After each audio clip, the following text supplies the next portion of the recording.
Aqui na Tecnofito Soja, uma das grandes discussões e a grande preocupação do produtor que teve aqui, do agrônomo que participou, do consultor que veio até aqui também, foi entender melhor sobre as anomalias da soja, um problema que desde 2018 vem afetando produtores aqui do Mato Grosso, em especial o eixo aqui da BR-163. O Éder foi um dos primeiros a detectar, a encontrar aí esses problemas nas lavouras lá em 2018. O que aconteceu naquele momento? O que você estava recebendo de informação, Éder? Bom dia a todos, meu nome é Éder. E a nossa experiência com essa problemática começou em 2018, quando a gente recebeu alguns materiais. Naquela ocasião eram 2 materiais bem plantados, que a gente chama de canela seca, sem resistência, que era o material Desafio e 7901, com algumas podridões, tanto na questão da haste como nos grãos. Diante daquela situação, a gente foi entender como isso estava esparramado, como isso estava dentro da região, e muito intrínseco à região aqui, que a gente chama de Lucas, pegando Tapurá, Itanhangá, parte de Sorriso e Ipiranga do Norte.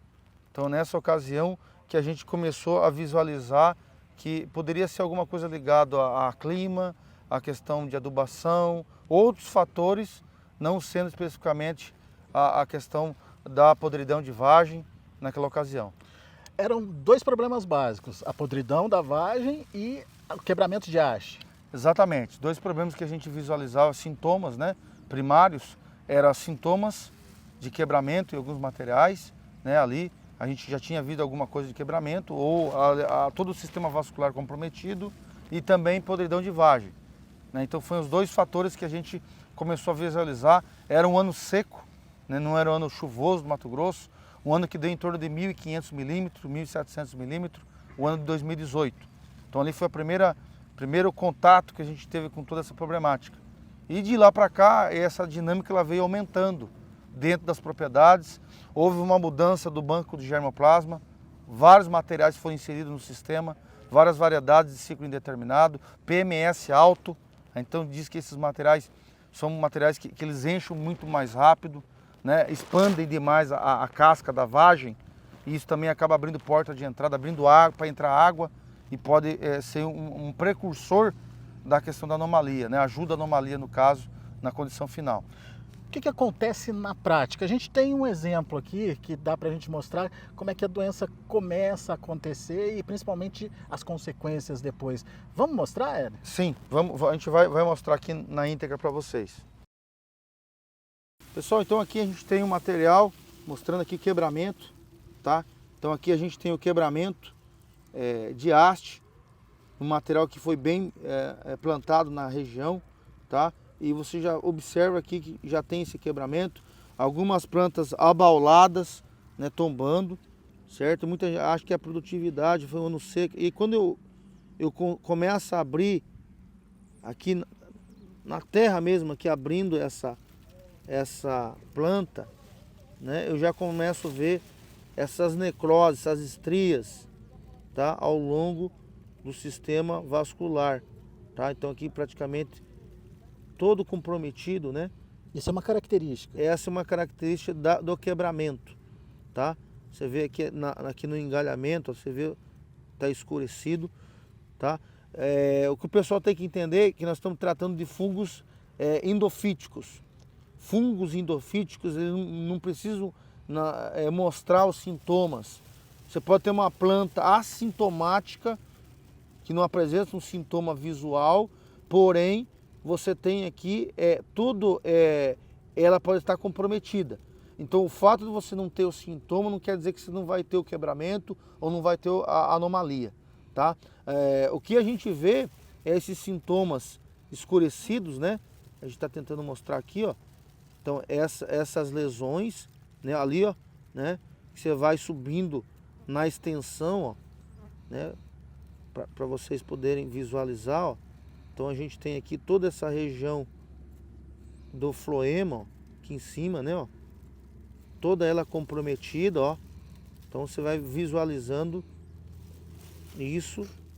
Aqui em cima já um pouco menos, Isso faz o que com a planta, Éder? Bom, isso aqui, primeiro ponto, você tem a planta, para ela sobreviver, para ela poder encher grão, ela aumenta o fluxo evaporativo, né? Isso vem pelo xilema, então você tem um aumento desse fluxo. Quando chega nessa região que está necrosada, dentro dos vasos, você tem uma menor quantidade de passagem de comida, né? Principalmente de água e nutrientes para a planta. Então isso trancando, eu sempre falo, ela está cardíaca, ela está com o sistema vascular comprometido. Então isso vai trancar aqui a entrada mais de 50%, 60% a passagem de água. E aí o que a gente observa? Se você tem esse bloqueio da passagem de nutrientes, logicamente esses legumes, essas vagens, elas não conseguem completar o ciclo. Se ela não consegue completar o ciclo, você vai ter abertura, você vai ter morte dessas vagens antecipadas, abrindo porta de entrada, pegando mais chuva, e aí você vai ter a anomalia, né? Que seria a anomalia do grão, abertura das vagens e em decorrência dessa abertura natural, você pode ter problema de anomalia. E por que a haste quebra? Bom, a haste quebra por quê? Porque você tem, eu vou levantar ela aqui, tá, pra gente visualizar. Você tem uma planta aqui, ó, que ela tem um peso, ela tem vagens aqui. Então você tem um peso maior aqui e lá embaixo você tem uma região que é um diâmetro maior, mais robusto. Só que aqui no meio eu tenho praticamente 50% desse diâmetro nessa parte. Quando você tem esse peso e o fungo está trancando, qualquer efeito físico gera uma alavanca da parte de cima com a parte lá da base. E a parte mais fraca, logicamente, ela vai acabar pendendo, caindo. Esse quebramento então acontece depois que os frutos estão crescendo, então? Exatamente. Geralmente acontece depois dos 50 DAI, 50 dias após a germinação. Tá? Isso é o sintoma que a gente vê. Então o quebramento é efeito físico. Porém, na região que tem um diâmetro menor, nós temos a presença dessas estrias, tá? Que a gente acredita estar ligado ao complexo de aporte FOMOPS, tá? Dentro desse aspecto, tá? A gente vai arrancar aqui, ó.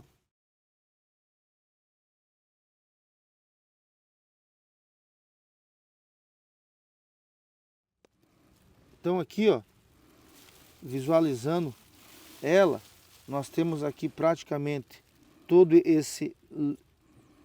essa parte de baixo, né? E aí a gente vai abrir. Quando a gente abre aqui ela, a gente vai ter aqui o que a gente chama de feixes comprometidos, tá? Então nós temos aqui, ó, uma parte sadia, só que aqui na casca, ó, que aqui é o floema, perdão, ó, você tem aqui uma região que está comprometida, ó lá, ó. Toda a extensão do floema, se a gente for fazer aqui, né, toda ela está totalmente comprometida. Então, quando a planta precisa de mais água para enchimento de grão, ela não tem esse aporte de água.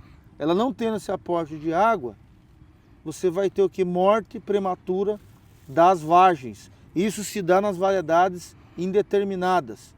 Essa variedade que nós estamos aqui é uma variedade determinada, tá? E aí a gente vai abrir aqui agora, ó, o sistema vascular dela, tá? Então, quando a gente abre o sistema vascular dessa planta aqui, abrindo aqui, você vê aqui os sintomas, ó, onde quebrou aqui, né? Toda a medula aqui já está necrosada, né? Dentro está escurecido, aqui também, ó, comprometido, tá? Nós vamos subir um pouco mais aqui, ó, para a gente visualizar até onde, ó, olhando aqui a gente tem, ó, esses sintomas provenientes aí dessa infecção do sistema vascular, né, pro o que a gente chama do gênero FOMOPS, tá bom? Bom, eu quero pegar a medula aqui para a gente poder ter um comparativo. Ó, aqui, ó, já está menos, só que ela já trancou aqui embaixo, né? Aqui você não tem lesões, ó. na parte externa, só na parte de baixo mesmo. Então estava mais intrínseco no início. Bom, nós temos que entender que esse tipo de material determinado é um material que o PMS, peso de 1000 grãos, que a gente chama, é um peso de 1000 grãos mais baixo. Então é uma soja que chega aí a 150, 160 peso de 1000 grãos ou 1000 sementes. Então as vagens não são tão robustas do ponto de vista de enchimento de grão. Então os material determinado, via de regra, ele segue essa lógica, todos eles. Já o material de ciclo indeterminado é um material diferente, o hábito de crescimento, ou seja, ele floresce com 25 dias, começa a florescer de baixo para cima, e aí com 30 dias ele já tem alguns canivetes aqui, algumas vagens pequenas, e a partir dos 40 dias ele já começa a encher grão, prematuramente. A variedade indeterminada, que é essa que estou na minha mão, ela começa a florescer com 45 dias. Então ela floresce todo o ramo, de uma vez só. E ela vai começar a encher de cima para baixo. Então ela começa a encher da cachopa, que é essa parte superior, o meristema aqui final.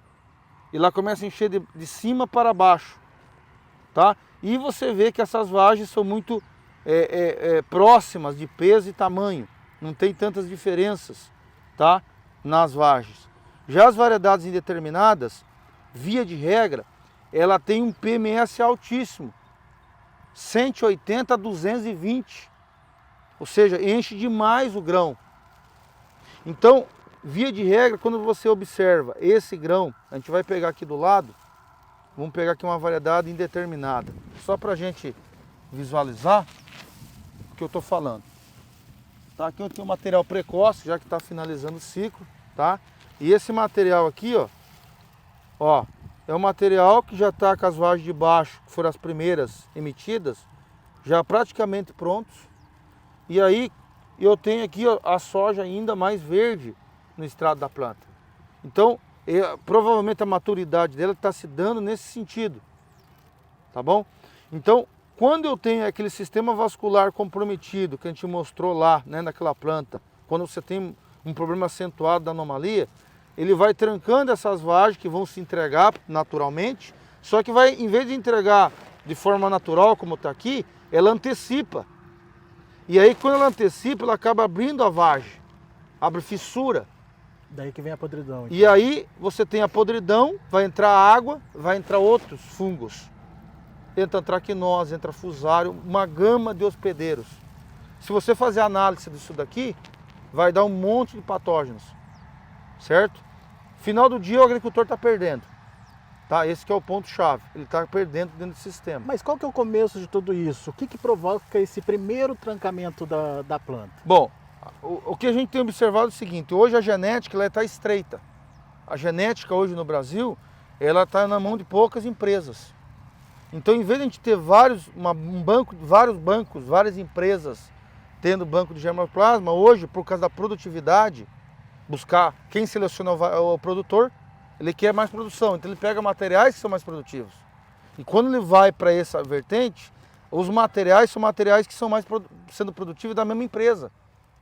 Então, ele está pegando, ele acha que é o nome A, o B ou C, mas no final são irmãs.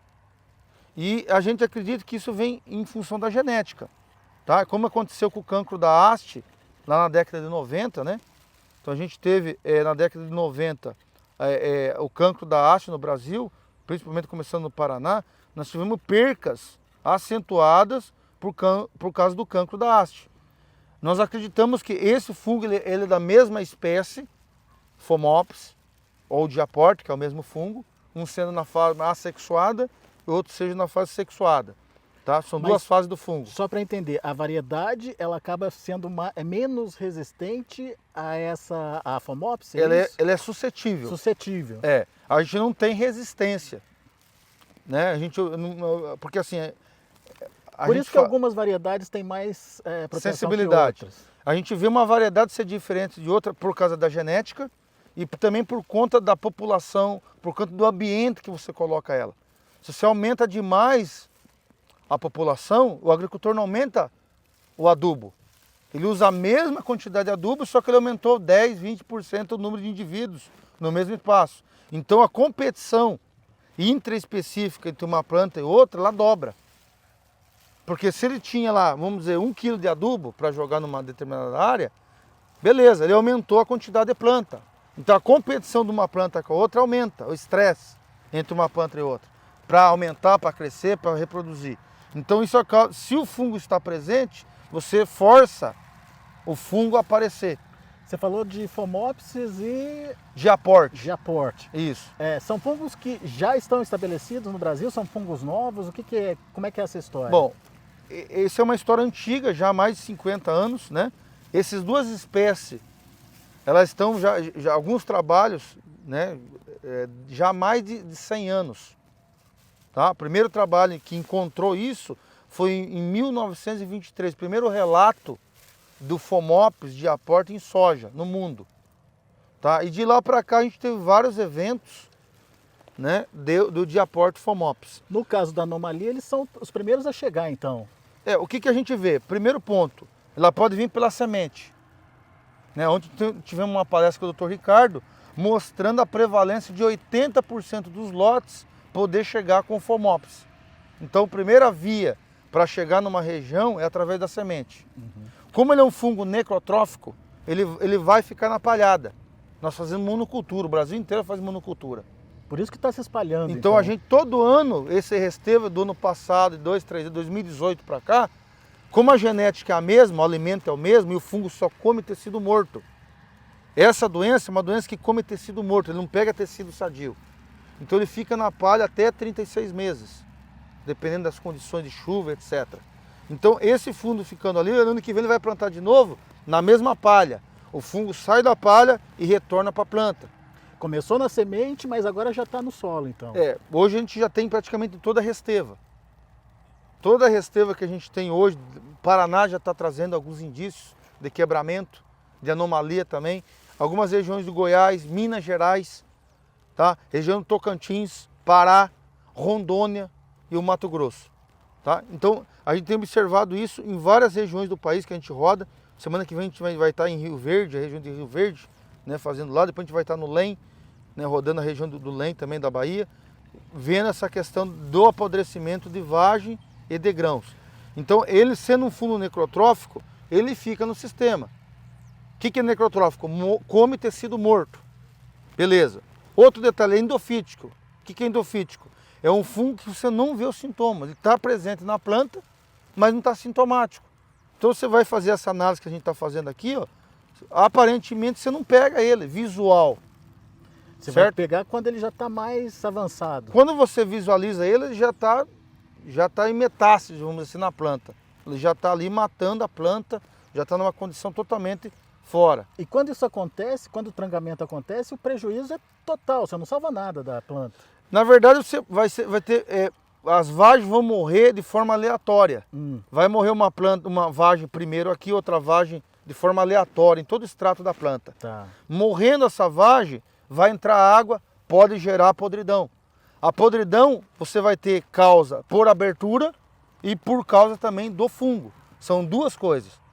Porque você pode ter o fungo abrindo a vagem no campo, a gente visualizando, e depois a gente vai ter o quê? Vai ter o fungo atacando junto, vamos dizer, ele dessecou a soja hoje. Até ele colher essa soja, deu mais 100, 200 milímetros do que está acontecendo agora. Choveu ontem, choveu hoje, vai chover nos próximos 5 dias até ele colher. Então essas vagens vão começar a apodrecer também. Então aumenta a quantidade de podridão, prejuízo para o agricultor. Então nós temos duas fontes de perca. Uma, aqui no quebramento, muito intrínseca, variedade determinada. Segundo, nós temos a podridão, que está linkado a essa morte da vagem, morte de grãos. E nós temos um terceiro dano associado, que é a questão de chuva na colheita, que está acontecendo agora. Então quando eu somo a questão do quebramento, as vagens podres e mais chuva, o agricultor vai ter aquele reflexo do grão avariado final, que é a soma da podridão da vagem mais a chuva. Eita. Então às vezes você vê um grão morto inicialmente, mas choveu 4, 5 dias, pega toda a vagem. Então ele perde mais 60%, 66% da vagem. Então 30% da vagem ele perdeu e aí perdeu o restante. Então isso está muito linkado porque é um material, essa safra, por exemplo, até os 40 dias, as vagens não cresceram. Como teve estresse hídrico, vou mostrar aqui, ó. Imagina comigo aqui, ó. Imagina comigo aqui, ó, que com 40 dias as vagens foram colocadas no extrato. A vagem cresceu 80% do tamanho dela, porque estava seco. Então a vagem ela não cresceu sua totalidade. Ela cresceu, essas paredes dela aqui, 80%. Estava seco. Então, mecanismo de defesa dela. Só que daí passou 2 semanas e começou a chover normal de novo. Aquele grão que estava parado voltou a crescer. Volta a inchar. Aí ele vai inchar essa casca, vai abrir. E aí vai entrar água, com mais o problema do fungo estando lá dentro, você vai ter um efeito dobrado. Tanto da questão da água, que vai deteriorar o grão, mais a questão da anomalia. Como que você sabe disso? Se você tem que abrir. Você tem que pegar, abrir a massa de grão. Então quando você abre a massa de grão aqui, ó, certo? Abrindo toda essa massa de grão, você vai ver aonde que vai estar comprometido, certo? Então você vê aqui, ó, totalmente sadio essa vagem. Quando você tem anomalia, você vê essa parte externa que a gente chama de tegumento, essa parte de fora aqui é o tegumento, né? Então você vai ver ele todo comprometido, tá ok? Então você vê que realmente tá ligado. Aqui tá sadio, totalmente sadio, né? Então esse é o que a gente observa e o que acontece na questão da podridão e anomalia. E nos últimos anos, o que a gente viu? Uma associação com água. Quando que o agricultor vê mais? Quando a planta está com 60 dias, ela está em máximo enchimento de grão. Fisiologicamente, todas as vagens da planta estão enchendo. Se começa a chover demasiadamente nessa fase, você vai ter muita abertura e vai ter mais podridão. Então existe uma associação com o estágio, com chuva. Exemplo no passado.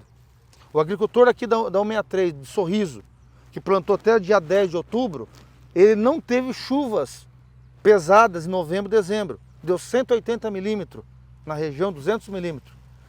Em contraste do ano anterior, que choveu 600 milímetros.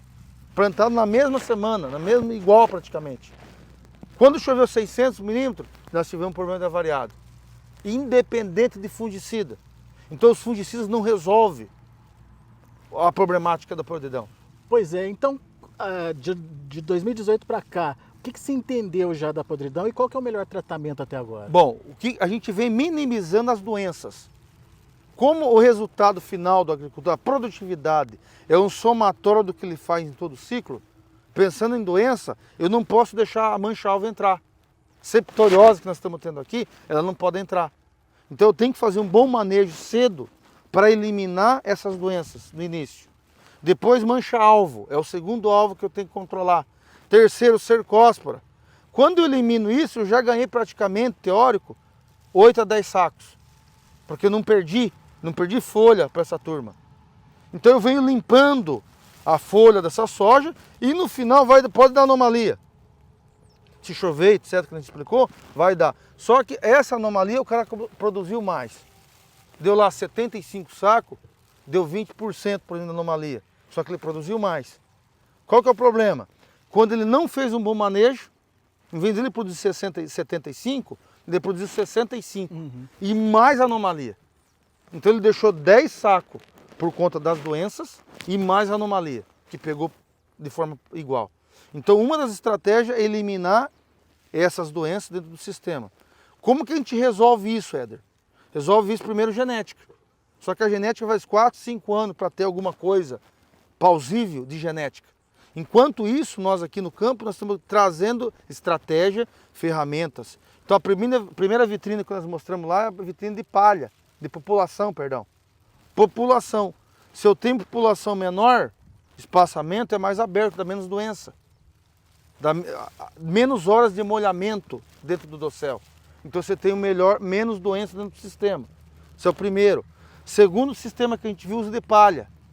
E a gente viu claramente, ano passado, só estamos repetindo os resultados, aonde não tem palha, respinga mais o fungo que está na palha, vai para a planta. Você infecta a planta mais cedo, vai dar mais anomalia. Aonde você tem palha, você tem menos anomalia. Então, população, espaçamento e palha. Esse é um ponto que a gente pode trabalhar. Terceiro, que é o mais importante de tudo que eu falei, a variedade, a escolha da variedade. Se eu quero uma variedade que tem um teto de 80, 90, mal limpo, por exemplo, que pode chegar até 100 sacos, se chover demasiadamente depois de 70 dias, ela vai dar um problema de anomalia. Então é uma escolha que a gente tem que fazer dentro do planejamento. Isso se faz no planejamento. Então, escolha da variedade, uso de palha, tá? Espaçamento, população. E aí você vai trabalhar com um programa robusto de fungicida para não perder para as outras doenças. Você vai eliminando essas outras doenças. Tá? E se, vamos dizer que no ano passado, que não choveu em novembro, vai ter um escape da planta. A planta vai escapar, não choveu demais, vai produzir 70, 80 sacos sem problema. Então essa é a estratégia que nós temos hoje de manejo, desde a variedade, de palhada e programa de fungicidas. Pelo que eu estou entendendo, não tem um controle ainda para FOMOPS, então? Não, controle químico não existe para FOMOPS. Tem produto sendo registrado, mas se chover no mês de novembro, nós temos problema de anomalia. Certo? Bem claramente. Vou dar um exemplo prático. Se nós subir aqui 250 quilômetros hoje, que é a região lá de Itabaporã, lá não cortou a chuva. Lá estamos tendo problema em toda a lavoura com podridão. E lá você tem programa de fungicida do mais fraco e programa mais forte, vamos dizer assim. Robusto e não robusto. Pegou nos dois. Se você falar que o produto A é melhor que o produto B, se chover, ele é soberano. O que tem? Se não chover, o programa que ficou melhor eliminou as outras doenças. E aí você tem um acréscimo, um acréscimo de produtividade, não por conta da anomalia, porque você controlou o complexo das demais doenças. Você foi mais eficiente. Mais eficiente. Então hoje nós acreditamos que você tem que ser mais completo em todo o sistema. Não perder nas doenças normais e não perder na anomalia. Tá? Como que a gente faz isso? Escolha de variedades. Esse tipo de material, ele pode dar quebramento, mas não dá anomalia. Porque a doença, como eu mostrei no início, ela fica restrita na haste. Esse tipo de material... Não dá anomalia. Mas que material que é? Determinado. Determinado. Só que ele é mais longo, aí o agoldoeiro não quer plantar porque é um ciclo maior, tem que controlar mais praga. Então é uma balança, ele tem que botar na balança o que realmente vai somar para ele. Na minha visão, não trabalhar com material muito precoce. Porque além de poder dar anomalia, se dá uma seca, fenômeno El Niño que nós tivemos esse ano, você vai perder duas vezes. Você perde, primeiro aqui, por não deixar produzir, e no final essa soja não vai conseguir colher. É o que estou passando agora. Todo dia chove, não consegue entrar com máquina, né? Então é um problema entrar com material muito precoce nessas lavouras. Muito ok, bem. pessoal? Tá aí então, informação de primeira qualidade para você, principalmente para você que está começando a ver esse problema na sua região. O Éder falou, começou aqui no eixo da BR-163, mas hoje está se espalhando, né, Éder? Exatamente, a gente já fez várias regiões, Tocantins, Pará, tá? A região de São Paulo, a gente já viu por lá, algumas regiões de Minas Gerais, agora relatos no Paraná. Então a gente começou a trabalhar com essa problemática em 2018. Então de lá para cá a gente já tem 4, 5 safras já de experiência de como trabalhar com essa problemática, como a gente minimizar essas percas. Tá? Mas lembrando, o clima é soberano. A gente faz toda a estratégia, o homem tenta planejar tecnicamente, mas se chover demasiadamente, depois de 60, 70 DAI, a gente vai ter problema de quebramento ou de podridão. Agradeço aí imensamente ao pessoal aí por estar aqui presente conosco e a gente fica à disposição. Boa. Dessa forma a gente vai encerrando nossos trabalhos por aqui. Agradeço a sua audiência, a sua atenção. Daqui a pouco tem mais informações para você no Notícias Agrícolas.